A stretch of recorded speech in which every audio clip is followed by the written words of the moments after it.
Hello दोस्तों, मैं अमृत sir with PDA classes के साथ।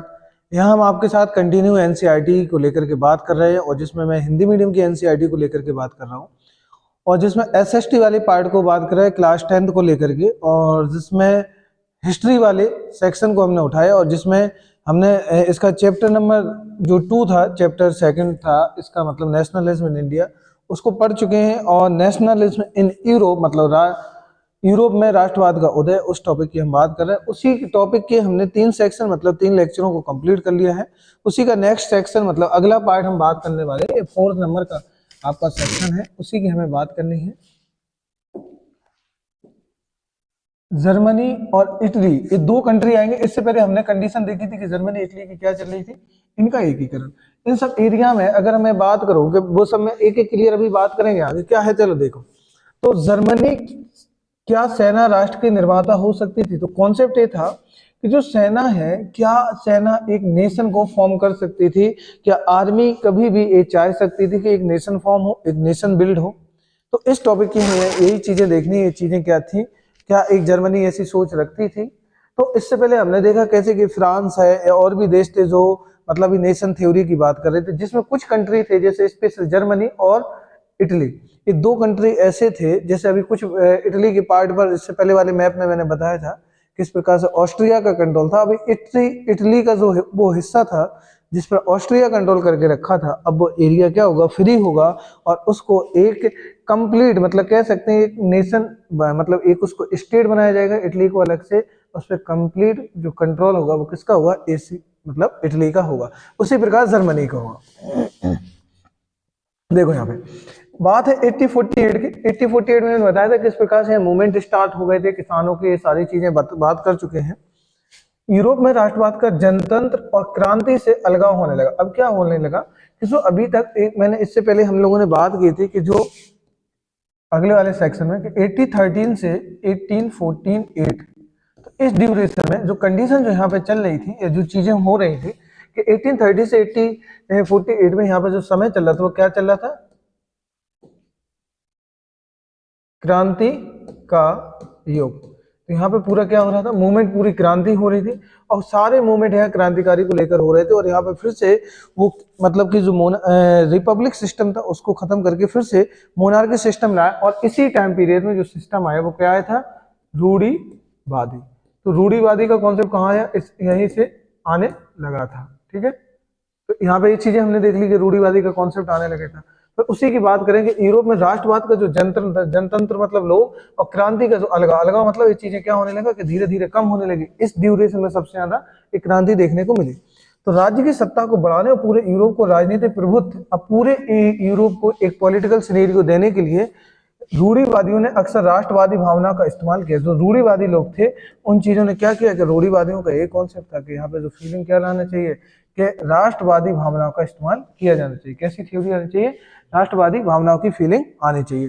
ठीक है, फिर क्या देखते हैं, इसे उस प्रक्रिया में देखा जा सकता है जिससे जर्मनी और इटली, जिसमें जर्मनी और इटली एकीकृत होकर राष्ट्र राज्य बने, नेशन ऑफ स्टेट। तो यहीं से तो थ्योरी आ रही थी नेशन ऑफ स्टेट की, जिसमें 2 कंट्री इंपोर्टेंट थे, एक था आपका इटली और दूसरा कंट्री क्या था, दूसरा आपका था जर्मनी। ये 2 कंट्री यहाँ पे इंपोर्टेंट थे, जिसमें ये दोनों यहाँ पे जो थ्योरी आती है वो थ्योरी क्या आती है, राष्ट्र राज्य की क्या आती है, राष्ट्र राज्य की थ्योरी आती है। ठीक है, जिसे कहते हैं नेशन स्टेट। तो नेशन स्टेट की यहाँ पे थ्योरी आने लगी। तो नेशन स्टेट की थ्योरी का कॉन्सेप्ट यहाँ पे आने लगा, जिसमें जर्मनी और इटली का एकीकृत होकर राष्ट्र राज्य बने। जैसा आपने देखा कि राष्ट्रवादी भावना को मध्यम वर्गीय मध्यम वर्गीय जर्मन लोगों में काफी व्याप्त थी। जो राष्ट्रवाद की जो फीलिंग थी, जो मध्य मिडिल क्लास के लोग थे, ये फीलिंग उन लोगों में ज्यादा थी। उन्होंने 1848 में जर्मन महासंघ के विभिन्न इलाकों को जोड़कर एक निर्वाचित संसद द्वारा राष्ट्रपति राज्य बनाने का प्रयास किया। हुआ क्या कि 1848 में जो जर्मन का महासंघ एक बना था, जो ग्रुप बना था, विभिन्न इलाकों को एक साथ जोड़ा और एक निर्वाचित संसद यानी कि एक इलेक्टेड पार्लियामेंट का सिस्टम लाया और जोड़कर के साथ साथ राष्ट्र राज्य बनाने का प्रयास किया गया था। मगर राष्ट्र निर्माण की यह उदारवादी पहल राजशाही और फौज की ताकत ने मिलकर दबा दी थी। जो नेशन ऑफ थ्योरी आई थी, नेशन ऑफ स्टेट की थ्योरी तो यहाँ पे जो कॉन्सेप्ट आने लगा तो धीरे धीरे क्या हुआ कि राष्ट्र निर्माण की जो उदारवादी की जो पहल थी वो राजशाही और फौज की ताकतों ने मिलकर इसको क्या की थी, दबा दी। किसने दबा दी थी? इसमें राजा किंग के द्वारा और फौज ने मिलकर, मतलब आर्मी के द्वारा। उनका प्रसा के बड़े भूस्वामी जन जो भूस्वामी थे, भूस्वामी मतलब जो जमीन के बड़े बड़े मालिक थे, उन्हें समर्थन किया। क्या हुआ था? प्रसा के जो बड़े बड़े भूस्वामी थे, जो प्रसा के जो मालिक थे, उन लोगों ने क्या किया था कि इन लोगों ने इनको सपोर्ट किया। तो प्रसा के बड़े भूस्वामियों ने समर्थन किया और उसके पश्चात प्रसा ने राष्ट्रीय एकीकरण के आंदोलन का नेतृत्व संभाल लिया। और ऐसे करके जो प्रसा है, प्रसा बहुत इंपोर्टेंट सिटी रहेगा, याद रखना, ये राष्ट्रीय एकीकरण के आंदोलन का नेतृत्व संभाल लिया। तो देखो ये चीज आप समझोगे। इसके बाद देखो चलते हैं फिर क्या कहता है।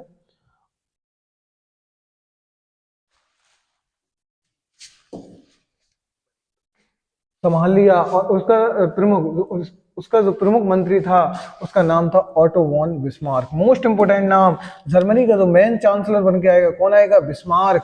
इस नाम को दिमाग में बिठा लो क्योंकि ये बहुत नाम इंपोर्टेंट है। बिस्मार्क की पॉलिसी समझना, सेकंड वर्ल्ड वॉर में इसकी कंडीशन देखना कैसे कैसे रहेगी और किस प्रकार से पूरे इटली, जर्मनी और कंट्रियों की पॉलिसियां देखना किस प्रकार से करेगा। इसकी मैं बहुत, अभी बस आपको इतना नाम रखना है कि ऑटो वॉन बिस्मार्क का नाम थोड़ा सा अभी दिमाग में रखो, फिर इसकी जो स्टोरी आगे आएगी मैं बहुत डिटेल से बात करने वाला हूँ। ठीक है, तो इस प्रक्रिया का इसको क्या माना जाता है? जनक माना जाता है, फादर कहा जाता है। तो ये जो कॉन्सेप्ट है उसका जो मिनिस्टर था वो कौन था कि राष्ट्रीय एकीकरण आंदोलन का नेतृत्व संभालिए। जो नेशन ऑफ स्टेट की जो थ्योरी थी कि पूरे स्टेट को क्या करना है, एक साथ करना है, एक ही स्टेट बनाना है, तो ये थ्योरी का जो फादर था वो कौन था? बिस्मार्क था। जिसने प्रसा की जो सेना थी और नौकरशाही जो ब्यूरोक्रेट्स की थे, इन सबकी मदद ली। धीरे धीरे उसको क्या करना पड़ा कि जो प्रसा की जो आर्मी थी, प्रसा की कौन? आर्मी। तो आर्मी को अपने साथ किया और आर्मी को अपने साथ करने के बाद यहाँ की जो नौकरशाही थी उसकी मदद ली। और 7 वर्ष के दौरान ऑस्ट्रिया, अब देखो ये समझना है, जब 7 वर्ष का टाइम निकल जाता है, 7 वर्ष के दौरान 7 ईयर दौरान ऑस्ट्रिया, डेनमार्क, फ्रांस और 3 युद्धों में प्रसा को जीत हुई। और यही हुआ कि जब इस दौरान इसमें ऑस्ट्रिया है, डेनमार्क है, फ्रांस है, ये 3 युद्धों में प्रसा को जीत हुई। और क्या हुई? और ऐसे करके प्रसा जीत गई। और प्रसा को लीड कौन कर रहा था? प्रसा को लीड करने का काम कौन कर रहा था? Otto von Bismarck. तो बिस्मार्क ने किया और फिर बाद में जब जो 7 ईयर वॉर हुआ, 7 ईयर 7 साल ये वॉर चला जिसमें प्रसा की जीत हुई, जिसमें 3 कंट्री ऑस्ट्रिया, डेनमार्क और फ्रांस, और जनवरी 87 में वार्सा में हुए एक समारोह में, अब यहाँ पे एक मीटिंग हुई। जनवरी 87 में वार्सा में एक मीटिंग हुई, समारोह में प्रसा के राजा विलियम प्रथम को जर्मनी का सम्राट घोषित कर दिया। और ऐसे करके जर्मनी का फर्स्ट जो किंग बना, एक समारोह हुआ और विलियम फर्स्ट जो था, विलियम फर्स्ट यहाँ पे किंग बन करके आया। विलियम फर्स्ट यहाँ पे किंग बन करके आया। वन आने के बाद जर्मनी का इनको क्या अनाउंस कर दिया? जर्मनी का इनको क्या बना दिया? एक राजा बना दिया, मतलब कि सम्राट घोषित कर दिया गया। 18 जनवरी 1871 की सुबह बेहद ठंडी थी। जर्मन राज्यों के राजकुमारों, सेना और प्रतिनिधियों, प्रमुख मंत्री ऑटो वॉन बिस्मार्क में शायद प्रसा के महत्वपूर्ण मंत्रों की बैठक वार्सा के महल के बेहद ठंड Sheesh Mahal hall of mirrors, तो इसका नाम है हॉल ऑफ मिरर्स में हुई। और सभा ने प्रसा के काइजर विलियम प्रथम के नेतृत्व में नए जर्मन साम्राज्य की घोषणा कर दी। ऐसे करके जो यहाँ के छोटे छोटे राजा थे, मंत्री थे, उन सब की एक मीटिंग बुलाई। मीटिंग कहाँ बुलाई? ये मीटिंग होती है शीश महल जो था, हॉल ऑफ मिरर्स से दिख रही, देखो ये जो इमेज जो दिख रही है इसमें यही मीटिंग की आपको इंडिकेशन दिया गया, ये है। ये देखो इसमें लिखा हुआ है कैसे चीजें बताई गई हैं। देखो ये जो मीटिंग है यहाँ पे ये सारे पूरे बताए गए। ये लिखा कि कीर्ति है वारसाई के हॉल में, ये है वारसाई के हॉल में मिरर्स में, जिसमें नाम था मिरर्स में, साम्राज्य की घोषणा करते हुए कि यहाँ पे यहाँ मतलब जो विलियम फर्स्ट थे उनको यहाँ पे किंग बनाया गया और यहाँ पूरे जर्मनी का साम्राज्य का एम्परर घोषित किया गया। काइजर और प्रिसाई सेना, जो प्रिसाई सेना थी, प्रमुख कमांडर जनरल वॉन रून, यहाँ रून थे उनके कमांडर, खड़े हैं, ये खड़े बीच में, ये जो कर्नल है, ये कर्नल रून खड़े हैं आपके बीच में, ऐसे कर्नल रून खड़े हैं। और उनके पास कौन खड़े हैं? बिस्मार्क खड़े हैं। उनके पास कौन खड़ा है? बिस्मार्क की विशाल कीर्ति मीटर इतने मीटर में बनी हुई है, जो चित्रकार ने 1885 बिस्मार्क के 70वें जन्मदिन पर उन्हें भेंट किया था। ये फोटो उनको भेंट की गई थी गिफ्ट के रूप में। तो यहाँ ठीक है, लेकिन हमें ये समझना है कि किस प्रकार से ये चीजें यहाँ पे बताई गई। और ऐसे करके जब यहाँ पे पूरे वार्सा की संधि हुई और ऐसे जब 7 ईयर वार हुआ, तो 7 ईयर वार का याद रखना, 7 ईयर वार क्या था, कौन कौन कंट्री हारे, तो ऑस्ट्रिया, डेनमार्क और फ्रांस। हारने के बाद जब प्रसा जीत गई और एकीकरण की प्रक्रिया पूरी हुई और ऐसे करके जर्मनी एक फिर से अलग से कंट्री बना, नेशन ऑफ स्टेट आया और उसका जो किंग बना वो किंग बना विलियम प्रथम। बनने के बाद फिर एक मीटिंग होती है, जितने भी छोटे छोटे एरिया के राजा महाराजा जो भी रहते हैं उन सबको बुलाकर, मिनिस्टर, ब्यूरोक्रेट्स, इन सबको बिठा करके एक मीटिंग हेल्ड करने के बाद, और ऐसे करके विलियम फर्स्ट को यहाँ पे सारा साम्राज्य है उनके हाथ में सौंप दिया जाता है। जर्मनी में राष्ट्र निर्माण की प्रक्रिया ने प्रशा के राज्यों की शक्ति के प्रभुत्व को दर्शाता है। तो जो शक्ति का प्रभुत्व को दर्शाता है, नए राज्य ने जर्मनी की मुद्रा, बैंकिंग और कानूनी न्यायिक व्यवस्था के आधुनिकीकरण का काफी जोर दिया। तो जर्मनी के जो राज्य थे, जो चीजें थी, नए राज्यों ने जर्मनी की मुद्रा, बैंकिंग और कानूनी तथा न्यायिक व्यवस्थाओं के आधुनिकीकरण पर काफी जोर दिया, और प्रशा द्वारा उठाए गए कदम, उसकी कार्रवाई बाकी जर्मनी के लिए अक्सर एक मॉडल बना। पिरसा एक शहर है जो जर्मनी का एक सिटी है। उस समय जो बताया गया कि पिरसा ने जिस प्रकार से यहाँ पे जो किया, पूरा मॉडर्नाइजेशन, आधुनिकीकरण किया, और ये चीजें बढ़ती चलेंगी। जैसे अभी देखो कि जर्मनी ने की मुद्रा है, बैंकिंग सिस्टम है, कानूनी व्यवस्था है, न्यायिक सिस्टम है, देख रहे हो कि मतलब कि बैंकिंग सिस्टम हो गया, यहाँ करेंसी सिस्टम है, यहाँ पे लॉ सिस्टम है, जुडिशियल सिस्टम है, इन सबका मॉडर्नाइजेशन कर दिया। और पिरसा द्वारा जो सारे प्रयास जो किए गए, जो कदम उठाए गए, उनकी कार्रवाई बाकी जो जर्मनी के लिए एक क्या होगा, मॉडल की तरह बना। ठीक है, अब आता है इटली की स्टोरी। तो ये थी स्टोरी किसकी, जर्मनी की। तो हमने जर्मनी के बारे में पढ़ा और जर्मनी का एकीकरण भी पढ़ लिया। तो किसकी इंपोर्टेंट रोल था, किस किसने इंपोर्टेंट प्लान किया, तो इसमें सबसे ज्यादा इंपोर्टेंट रोल आता है जर्मनी के एकीकरण में, किसका आता है, बिस्मार्क का। आगे जाके बिस्मार्क जर्मनी के चांसलर भी बनेंगे, तो वो हम समझेंगे। ठीक है, कैसे चांसलर, ये सब चीजें देखेंगे। आगे देखते हैं, चलो ये देखो। अब यहाँ पे जर्मनी की तरह इटली में भी राजनीतिक विखंडन का एक लंबा इतिहास था। इटली अनेक वंशानुगत राज्यों तथा बहुराष्ट्रीय हैब्सबर्ग साम्राज्य में बिखरा हुआ था। तो ये नाम याद रखना कि यहाँ पे भी राजनीतिक विखंडन चल रहा था, इसका भी एक लंबी हिस्ट्री रही, और वंशानुगत सिस्टम यहाँ पर भी था, वही हेरिडिटरी सिस्टम। ठीक है, तो बहुत सारे, और यहाँ पे एक साम्राज्य था जिसका नाम था हैब्सबर्ग। ये नाम याद रखना। हैब्सबर्ग जो था वो बिखरा हुआ था, ये सिस्टम जो चीजें थी वो सब बिखरी हुई थी। तो यहाँ पे ये सब चीजें चल रही थी। अब देखो ये मैप बना हुआ है और किस चीजें दिखाई गई, तो यहाँ पे ये बताया कि कहाँ पे, ये थोड़ा देख लो, मैं यहाँ पे थोड़ा आपको क्लियर करके दिखा दूं कि क्या कहाँ दिखाया गया है। देखो देखो, तो यहाँ पे लिखा है पिरसा 80-80-60 से पहले, जो पिरसा की हिस्ट्री है वो यहाँ पे दिखाई गई। 80-86 से पहले पिरसा की पूरे, ये देखो पिरसा क्या है, ये पूर्वी पिरसा है, ये पश्चिमी पिरसा हो गया, ये पोमेरेनिया है, पोसेन है, सिलोरिसिया है, ब्रेंडेनबर्ग है, ये सारी पूरी हिस्ट्री जो दिखाई ना इस कलर का, जो ये पिरसा के पास था, राइनलैंड पिरसा के पास था, ये पूरा कंट्रोलिंग पिरसा का आता था। फिर आता ऑटो पिरसा युद्ध में, जब यहाँ पे ऑस्ट्रिया के साथ युद्ध हुआ 80-86 से पहले, प्रकार विजित हुआ, फिर जीत लिया गया। फिर जर्मन महासंघ में बेदखल ऑस्ट्रियाई भूभाग 80-67। फिर जर्मन महासंघ की स्थापना, फिर सामल 80-86। जर्मन साम्राज्य की स्थापना हेतु दक्षिण जर्मन और जर्मन शामिल 80-71 में। तो दक्षिण जर्मन जो था ये शामिल कैसे हो गया, और फ्रांस पिरसा युद्ध में द्वारा पिरसा का विजित 80-71, और फ्रांस के साथ इसका बैटल हुआ, तो ये पूरे हिस्से पे कंट्रोल कर लिया। ये पार्ट जो कैसे था, और फिर ये धीरे धीरे जो चीजें हैं वो कैसे बदलती चलेंगी। तो ये मैप है, थोड़ा याद रखना। ये वाला बाबेरिया डायनेस्टी है, यहाँ पे ये बेडन हो गया, ये सारे हमने पढ़ाए थे ना, कौन वंश कहाँ था। ये था ब्रुंसविक डायनेस्टी यहाँ पे थी, जो वंश थे। सिलेसिया वंश यहाँ है। ये पूरा ये जो पार्ट आपको दिख रहा है ना, ये पूरा ऑस्ट्रिया वाला जो पार्ट है, जो हिस्सा है, ये उन सबको शो करके रखा गया है, यहाँ आपको दिखाएंगे। ये मैप आप आराम से देख लेना, ये चीजें बेसिक है। ठीक है, तो ये बेसिक चीजें हैं, तो यहाँ आप इनको लोकेट कर लेंगे। ठीक, जर्मन का एकीकरण, और ऐसे करके जर्मनी के जो पार्टों का एकीकरण किया गया, इन सारे पार्टों को मिला के एक जर्मनी फॉर्म कर दिया। ये पूरा मैप किसका है, जर्मनी का है। इन सब एरिया को मिलाकर के एक जर्मनी फॉर्म किया गया। तो इसमें वही लिखा कि ऑस्ट्रो पिरसा युद्ध में जीता था, फिर जर्मन महासंघ के बेदखल ऑस्ट्रियाई भूभाग, तो जो ऑस्ट्रिया भूभाग में शामिल कर लिया। फिर जर्मन महासंघ की स्थापना में पिरसा में कैसे शामिल हुआ, 80-67 में। ठीक है, तो ये सारी चीजें हैं, तो बेसिक हैं। चलो अब हम चलते हैं आगे। ये देखो,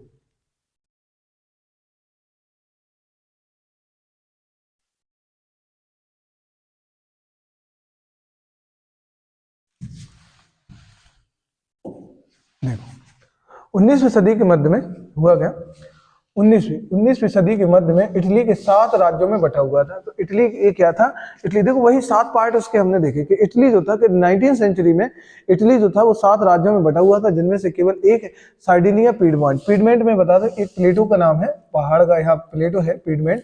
वो जब जियोग्राफी वाले पार्ट में आप देखेंगे तो वहां पे मिल जाएगा, लेकिन अभी हम इसकी बात कर रहे हैं। तो इसमें इतावली राजघराने का शासन था। इतावली, तो एक इतावली राजघराने का शासन था। उत्तरी भाग में ऑस्ट्रियाई हैब्सबर्ग, उत्तरी भाग में क्या था और अधीन था, और मध्य इलाकों पर पोप तो जो मिडिल वाला पार्ट था, पोप मतलब जो होता है मैं बता दूं, पोप का यहाँ समझ लो क्या है। पोप, तो पोप जो रहता है, जो आपका मतलब कि जो क्रिश्चियन है, जो क्रिश्चियन क्रिश्चियन का सबसे बड़ा, जो क्रिश्चियन रिलीजन है उनका सबसे बड़ा धार्मिक गुरु, धार्मिक गुरु, तो धार्मिक गुरु होता है। अब जबकि एक एक्चुअल स्थिति ये है, पोप एक सिटी का नाम है, एक शहर है, और जबकि पोप एक पोस्ट है, ठीक है। और ये आपके कहाँ थे, इटली में। इटली में एक जगह पोप, जो कि पूरे ईसाइयों का सबसे बड़ा धर्म गुरु का स्थान है, तो पोप, उसको पोप कहा जाता है। तो यहाँ समझना कि जो मध्य इलाके थे उन पर किसका कंट्रोल था, तो चर्च का, यहाँ चर्च बोल सकते हैं कि पोप का कंट्रोल था, शासन था। और दक्षिणी क्षेत्र में स्पेन के बूर्बो जो डायनेस्टी थी उनके अधीन था। तो ऐसे करके ऑस्ट्रिया है, जो ऑस्ट्रिया का जो भाग था, उत्तरी भाग, अगर मैं ऑस्ट्रिया को बांटू 3 पार्ट में, जैसे मैंने ऑस्ट्रिया को 3 पार्ट में बांटा, तो ऊपर का जो भाग होगा, जो नॉर्थ पार्ट होगा, वो ऑस्ट्रिया हैप्सबर्ग के पार्ट में आता था। मिडिल वाला जो पार्ट था वो किसके कंट्रोल में आएगा, वो मिडिल वाला पार्ट आएगा आपके पोप के कंट्रोल में। और नीचे वाला जो पार्ट आएगा किसका कंट्रोल था, बूर्बो। अभी बूर्बो वही वंश है जो कौन सा आपका, फ्रांस वाला। चलो मैं यहाँ पे आपको समझा दूं, जैसे मान लीजिए ये मैंने आपको ये 3 पार्ट बना दी, 1 पार्ट 2, ये मैंने नॉर्थ पार्ट हो गया, ये साउथ हो गया, ये मिड पार्ट हो गया। अब इस पे जो कंट्रोल था किसका था, इस पे कंट्रोल किसका था, ऑस्ट्रियाई हैप्सबर्ग का। तो इस पे जो कंट्रोल था हैप्सबर्ग का, तो इस पे कंट्रोल था सॉरी, तो हैप्सबर्ग का था। मिडिल वाले पार्ट पे जो कंट्रोल था किसका था, पोप का, मतलब कि सीधा सीधा कह सकते हैं चर्च का कंट्रोल था।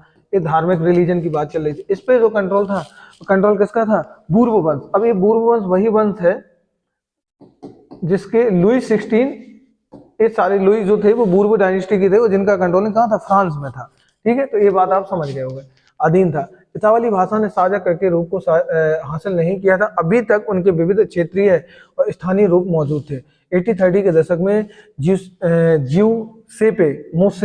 ज्यूसेपे मोसी ने एकीकृत इतावली गणराज्य के लिए एक सुविचारित कार्यक्रम प्रस्तुत करने की कोशिश की थी, और उसने अपने उद्देश्यों के प्रसार के लिए यंग इटली नामक एक गुप्त संगठन भी बनाया था। तो इसने ग्रुप बनाया था, क्या बनाया था, यंग इटली।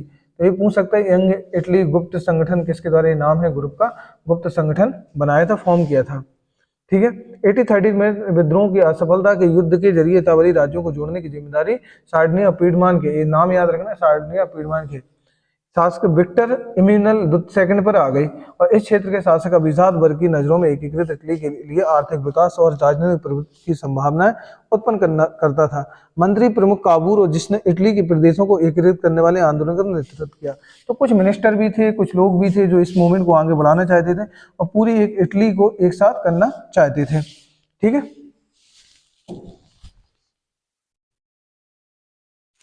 ठीक है, फिर आगे क्या कहते हैं, ना तो ये क्रांतिकारी था, ना ही जनतंत्र में विश्वास रखने वाला था।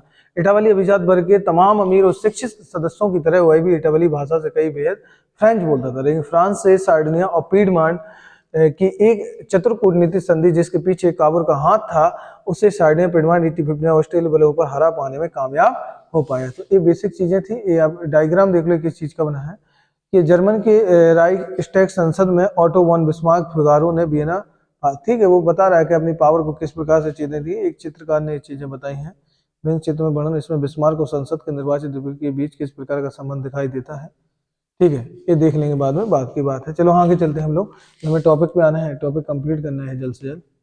देखो यहाँ पे, अब देखो हुआ, होने के बाद नियमित सैनिकों के अलावा जो सैनिकों थे और ज्यूसेपे गेरिबोल्डी के नेतृत्व में भारी संख्या में सशस्त्र स्वयंसेवकों ने इस युद्ध में हिस्सा लिया। 1860 में वे दक्षिण इटली का साउथ पार्ट गए 1860 में, और 2 सिसली के जो आइलैंड थे, जो पार्ट थे, राज्यों का प्रवेश कर और स्पेनिश शासकों को हटाने के लिए स्थानीय किसानों का, जो किसान थे, उनका समर्थन पाने में भी सफल रहे।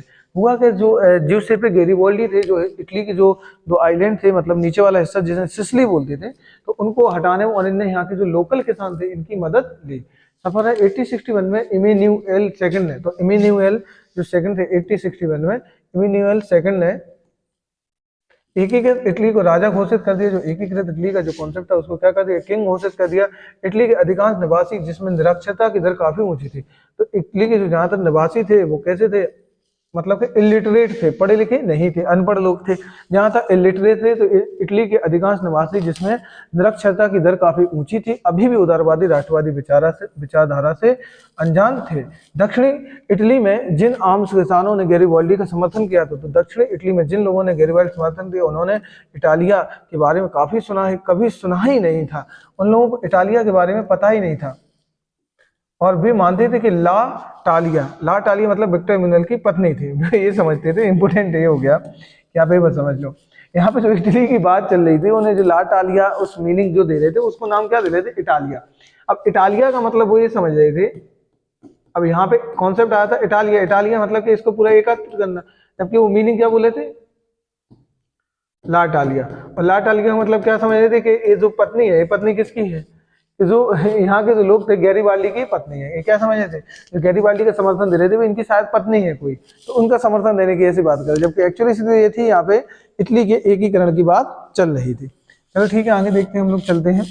और आगे आता है ये मैप आपके सामने आता है, ये देख लो किस प्रकार से पूरा एकीकरण के बाद इटली कैसे दिखे। ये देखो, ये मैप को मैं पहले इसी मैप को डिस्क्राइब कर दूं आपके सामने, इसको मैं अच्छे से, इसकी हम चर्चा कर लेते हैं पहले, इसके बाद फिर हम चलते हैं आगे। देखो,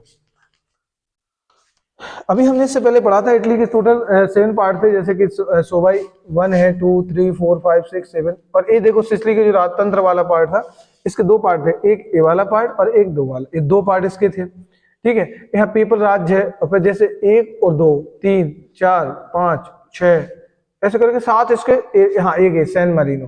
तो एक टोटल पार्ट थे, ये अलग अलग, जैसे इटली का ये जो दिख रहा है ना पूरा पार्ट, ये वाला पूरा हिस्सा। यहाँ पे मैं बता दूं, ये कहां आपने यहाँ पे वो सुना होगा, क्योंकि इसके बाद यहाँ पे अफ्रीका स्टार्ट हो जाएगा नीचे। यहाँ पे एक सागर है जिसे बोलते हैं, क्या बोलते हैं? भूमध्य सागर। ठीक है, जिसे इंग्लिश में मेडिटेरियन सी कहते हैं। तो भूमध्य सागर है, इसका बॉर्डर यहाँ से लग जाता है। यहाँ पे ये पूरा ओशियन दिख रहा है आपको।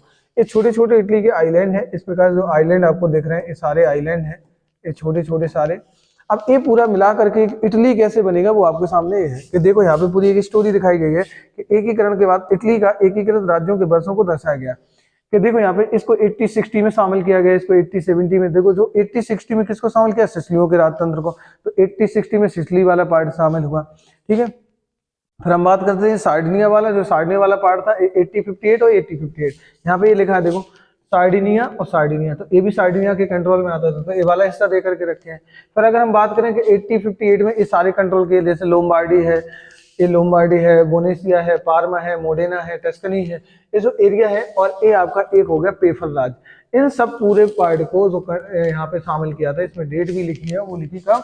80-58 से 80-60। तो यहाँ पे डेट है 80-58 टू 80-60। तो इस बीच में किसको शामिल किया? इस वाले पार्ट को, तो इसको शामिल किया गया। तो ये सारे के पार्ट यहाँ बताए गए हैं कि कौन कब किसको शामिल किया, तो इसमें पूरा इटली का एकीकरण दिखाया गया। तो आप डेट देख लेना कि क्या दिखाया गया, ये मैप आप समझ गए होंगे एकीकरण का। अब चलते हैं ब्रिटेन की अजीब दास्तान। तो ब्रिटेन की एक अजीब दास्तान की स्टोरी देखते हैं हम लोग, क्या है ब्रिटेन की एक अजीब दास्तान क्या है। कुछ विद्वानों ने तर्क दिया, क्या दिया कि राष्ट्र राज्य का मॉडल या आदर्श, जो मॉडल है या आदर्श है ग्रेट ब्रिटेन है, क्या है ये सब जो नेशन ऑफ स्टेट की जो थ्योरी आ रही है, कहाँ से आ रही है वो, कहाँ ये सब। अब देखो क्या समझने लगे, इस सब नेशन ऑफ स्टेट कोई थ्योरी का कॉन्सेप्ट जो कहने लगे, सब कहाँ से आया? ब्रिटेन से आया है। अब इसका जो मतलब कि जो सारा मतलब कह सकते हैं क्रेडिट देना चाहिए पूरा, वो किसको देना चाहिए? कहते नहीं कि सारा सहानुभूति का काम जो किया ब्रिटेन ने किया है, सब चीजें जो है ब्रिटेन ने। तो इसका ये चीजें कहाँ से है? तो ब्रिटेन में राष्ट्र राज्यों का निर्माण अचानक हुई, कोई उथल पुथल या क्रांति का परिणाम नहीं था, यह एक लंबी चलने वाली प्रक्रिया थी। तो बोले इसका सारा जो श्रेय दे रहे थे ना, वो सब श्रेय किसको दे रहे थे? ब्रिटेन को। बोले ये जो कॉन्सेप्ट आ रहा है, जैसे जर्मनी एक हो गया, फ्रांस एक हो गया, इटली का एकीकरण हो गया, तो वही जैसे यहाँ पे जो यहाँ पे ये देखो जर्मनी का एकीकरण का कॉन्सेप्ट आया, ये जर्मनी पूरा दिख रहा है कि टोटल इसके 7 पार्ट है। ये ब्लू कलर में जैसे एक ये वाला हो गया, येलो वाला 2 हो गए, ये टोटल 7 देखो ना, 1 2 3 4 5 6, ये टोटल इसके 7 पार्ट में इसको बताया गया। तो किस प्रकार से 7 पार्ट इसके एक साथ यहाँ पे एक हो गया। तो यहाँ पे स्टोरी बताए कि ये भी बताता, फिर ऐसे करके इटली का एकीकरण बताया इनने। तो कह रहे इन सब का जो श्रेय जाएगा ना, वो किसको जाएगा? ब्रिटेन। तो बोले ब्रिटेन के बिना ये हो ही नहीं सकता, क्योंकि इसको करने का काम किसको गया? ब्रिटेन गया। और ये सब करने का काम किसके पीछे है? तो ये सब ब्रिटेन को है इसका पूरा। अब आते हैं मीनिंग, देखो यहाँ पे ये समझते हैं, देखो यहाँ पे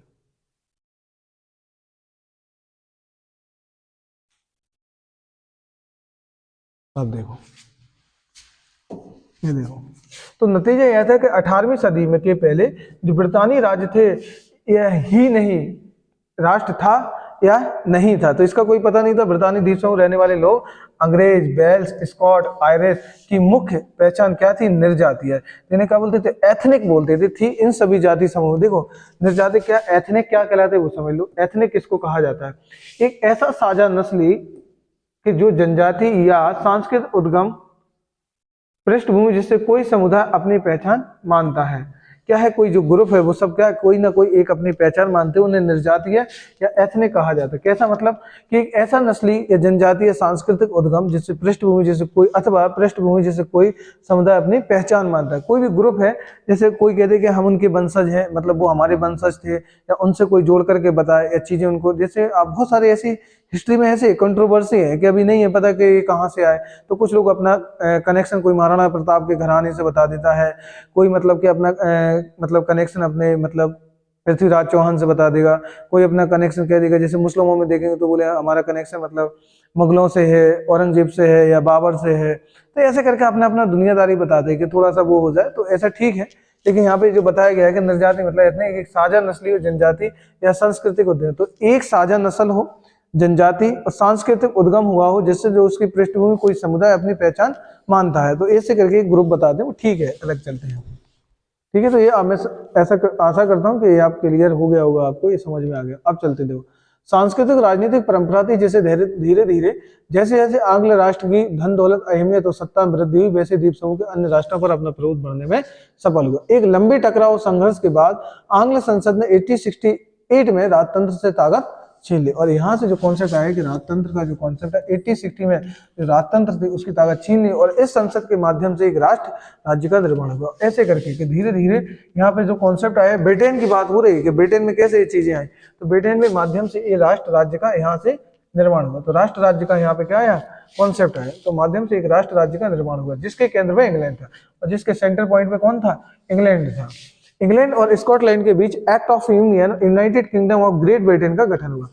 इंग्लैंड और स्कॉटलैंड के बीच एक्ट ऑफ यूनियन 1709 में यूनाइटेड किंगडम ऑफ ब्रिटेन का गठन हुआ, और इससे इंग्लैंड व्यवहार में स्कॉटलैंड पर अपना प्रभुत्व जमा पाया, और इंग्लैंड जो था व्यवहार में स्कॉटलैंड पर अपना प्रभुत्व जमा पाया। इसके बाद ब्रितानी संसद में आंग्ल सांसदों सदस्यों का दबदबा रहा, और एक ब्रितानी पहचान को विकास का अर्थ यह हुआ कि स्कॉटलैंड की खास संस्कृति और राजनीतिक संस्थाओं को योजनाबद्ध तरीके से दबाया गया है। ठीक है, तो यहाँ पे बात किसकी चल रही है? यहाँ पे ब्रितानी जो एक पहचान थी उसको धीरे ऐसा कहा जा रहा है कि उसकी जो खास स्कॉटलैंड की जो खास संस्कृति थी, राजनीतिक संस्थाएं थी, उसको योजनाबद्ध तरीके से क्या है? दबाया गया है। स्कॉटिश हाईलैंड्स के निवासी जिन्हें कैथोलिक कुलों ने जब भी अपनी आज़ादी की व्यक्त करने का प्रयास किया, उन्हें जबरदस्त दमन का सामना करना पड़ा। स्कॉटिश हाईलैंड के लोगों को अपनी गोलिक भाषा बोलने, अपनी राष्ट्रीय पोशाक पहनने की मनाही थी, और उनमें से बहुत सारे लोगों को अपना वतन छोड़ने पर मजबूर कर दिया। तो यहाँ पे वही कह रहा है कि किस प्रकार से ब्रिटेन ने जो चीजें की, इसकी देखो ऊपर इसकी हमें हेडिंग अभी देख के आ रहे हैं कि ब्रिटेन की अजीब दास्तान। तो ब्रिटेन के बारे में कह रहे हैं ना उसने कैसे, तो ब्रिटेन के जो आसपास के जो राज्य थे, जो छोटे छोटे स्टेट थे, ब्रिटेन ने कैसे उन्हें सबको रिप्रेस किया, मतलब कि प्रेस करके उन्हें दबाया, और दबाव कर कैसे अपनी प्रभु सत्ता स्थापित करने की कोशिश की। ये बात यहाँ पे की जा रही है। ठीक है, अब चलते हैं। आयरलैंड का भी कुछ ऐसा ही हश्र हुआ, वही स्टोरी कह रहे हैं कि ऐसी स्टोरी आयरलैंड की देखने को मिलती है।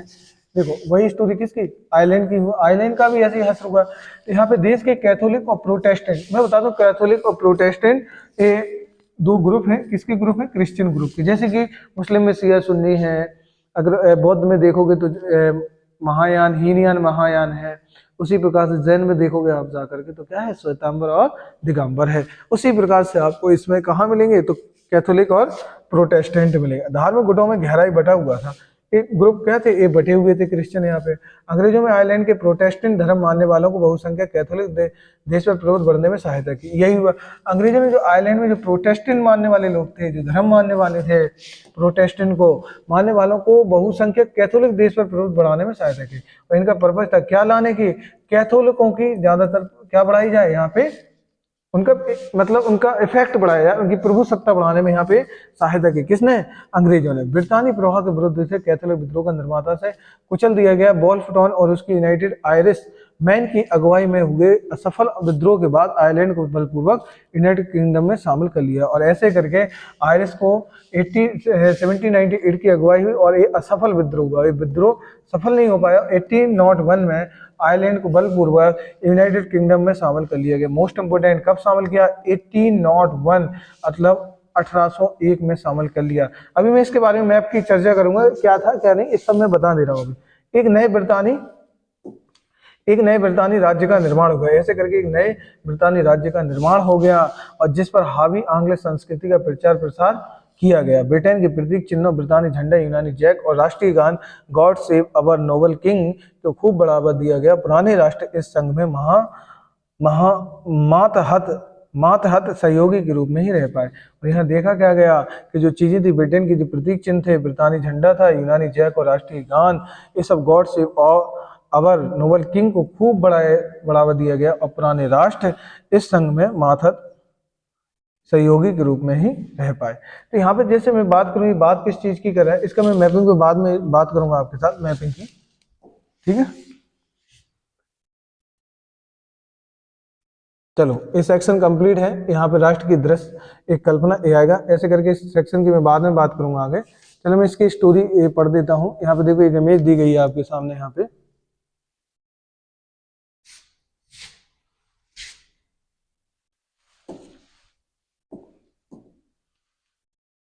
देखो, तो क्या कहा गया है, देखो कि गैरीबाल्डी, ये गैरीबाल्डी है। गैरीबाल्डी को सार्डिनिया और पीडमान के राजा विक्टर इमनल सेकंड, तो इनका नाम है इमनल सेकंड, को इटली नामक बूट मतलब जूता पहनाने में मदद करते हुए, और 1859 का अंग्रेजी व्यंग्य चित्रकार। तो यहाँ पे जो गैरीबाल्डी है वो सार्डिनिया पीडमान के राजा विक्टर इमनल को, तो ये आपके गैरीबाल्डी है, जो गैरीबाल्डी की जिनकी मैंने बात कही थी, और ये राजा है, राजा कौन है? इमनल सेकंड। तो एक किंग है जो आपके यहाँ पे खड़े हुए हैं, ऐसे एक किंग है आपके, और इनको जूता पहनाते हुए ये स्टोरी दिखाई गई है यहाँ पे। तो ये आप देख लें। चलो मैं कुछ बात कर रहा था यहाँ पे, जो आपको मैपिंग को मुझे समझाना था, वो थोड़ा सा मुझे टाइम दो और मैं यहाँ आपको थोड़ा डिस्क्राइब कर दूँ। पहले उससे पहले ये मैं थोड़ी आपके सामने जो स्टोरी लिखी है मैं यहाँ पे डिस्कस कर दूँ, यहाँ पे किस प्रकार से चीज बताई गई है। एक सेकेंड, अब देखते हैं। देखो ध्यान से क्या हुआ। जूसेफ गैरीबाल्डी, जूसेफ गैरीबाल्डी संभवतः इटली के स्वतंत्रता सेनानियों में सबसे मशहूर नाम है इनका। जूसेफ जो गैरीबाल्डी है, इटली के सबसे स्वतंत्रता सेनानी है, उनका क्या नाम मिलेगा? सबसे एक बहुत ही फेमस नाम मिलने वाला है। उसका संबंध एक ऐसे परिवार से था जो तटीय व्यापार, जो कोस्टल ट्रेड करते थे, और वह स्वयं व्यापारिक नौसेनाओं में एक नाविक थे। मतलब जो नेवी थी, उनके जो ट्रेड होते थे उसमें एक मतलब किसका काम करते थे? एक नाविक का काम करते थे। 1833 में उनकी मुलाकात मेस्सिनी से हुई और यंग इटली आंदोलन से जुड़ा हुआ था। यहीं पे देखो नाम याद रखना, उनकी मुलाकात किससे होती है? मेस्सिनी। मेस्सिनी जो यंग इटली मूवमेंट से जुड़ा था 1834 में, जब पिडमांट एक गढ़ती विद्रोह में उसमें भाग लिया तो विद्रोह को कुचल दिया गया और गैरीबाल्डी को दक्षिण अमेरिका भागना पड़ा, जहां वह एक निर्वासन के रूप में रह रहा था। जब ये मूवमेंट किया गया तो ये मूवमेंट अनसक्सेस हो गया, मतलब सक्सेस नहीं हो पाया, जिसकी वजह से इसको वहां भागना पड़ा। और 1854 में उसे विक्टर इमनल सेकंड का समर्थन किया, जो इतावली राज्यों को एकीकृत करने का प्रयास कर रहा था। 1860 में गैरीबाल्डी ने दक्षिण इटली की तरफ से एक्सपीडिशन ऑफ द 1000 लोगों का अभियान का नेतृत्व किया। इस अभियान में स्वयंसेवक जुड़ते चले गए और लगभग 30,000 लोग यहाँ पहुंच गए, जिसमें रेड शर्ट्स नाम से लोकप्रिय हुए। 1867 में गैरीबाल्डी ने नेतृत्व में स्वयंसेवकों की एक सेना पेपल राज्यों को लड़ने और रोम गई, जो इटली के एकीकरण में अंतिम बाधा थी। पेपलर जो हमने एक जगह देखी थी, जो इटली को मतलब एकीकरण में अंतिम बाधा थी। एक फ्रांसीसी सैनिक टुकड़ी तैनात थी और रेड शर्ट्स फ्रांसीसी पेपल सैनिकों के सामने टिक नहीं पाई।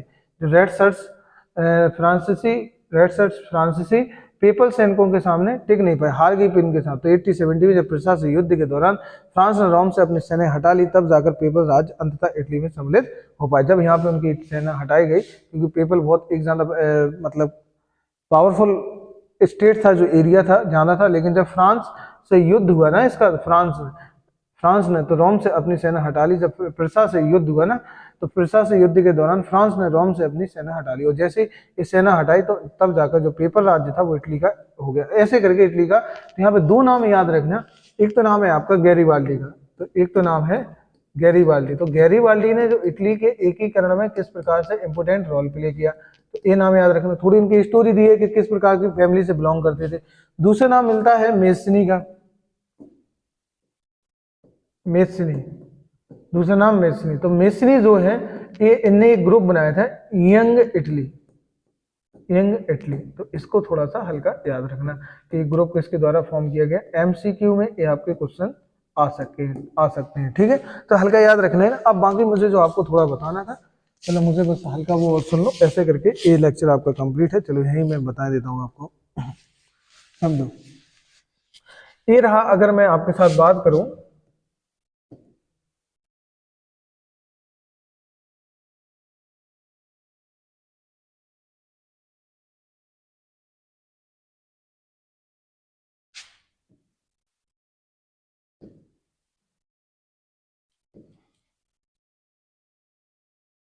ये आपका, अब देखो ये आपको जो दिखा रहा हूँ, ये आपका पूरा मैं बता रहा हूँ आपको ग्रेट ब्रिटेन के बारे में। किसके बारे में मैप बना रहा हूँ? Great Britain. तो ये समझ लो कि ग्रेट ब्रिटेन के बारे में क्या बताना चाहता हूँ। ग्रेट ब्रिटेन का मैप क्या है कि अगर मैं इसको पार्ट में डिवाइड करूँ तो एक हिस्सा ये आएगा, एक हिस्सा ये आएगा, तो इसको बोलेंगे स्कॉटलैंड। क्या बोलेंगे? स्कॉटलैंड, ठीक है। ये आपका वेल्स कहलाएगा, वेल्स। ये आपका पूरा इंग्लैंड कहलाएगा, क्या कहलाएगा? इंग्लैंड कहलाएगा।